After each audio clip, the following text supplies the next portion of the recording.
This is part 2 of a 2-part series, and the topic is how I help my clients. I've traditionally done a pretty poor job of talking about how I help my clients.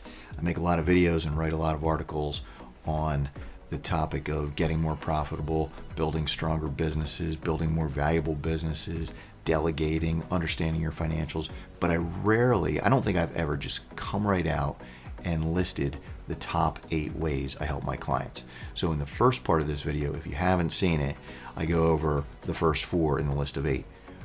Provide financial clarity, help with the maximization of profitability, help develop a sales organization. And number 4, provide accountability for the owner, who typically is accountable to no one.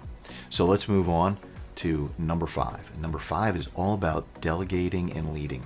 I help owners to systematically work themselves out of a job. How does that sound?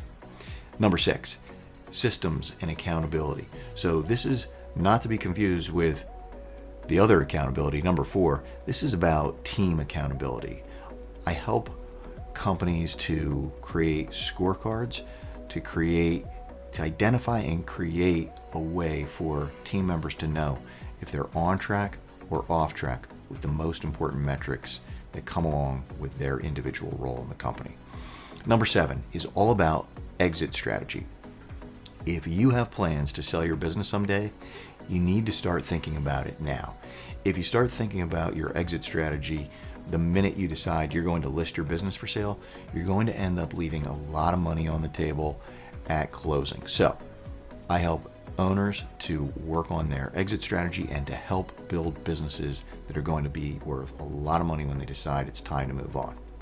And finally, number 8 is all about being a sounding board or a thinking partner, right? So often owners don't have anybody to talk to about their business, about what's going on in their heads, right? They don't want to talk to, or they can't talk to team members about certain things because they're confidential, sensitive, just maybe something that isn't appropriate to share with a team member.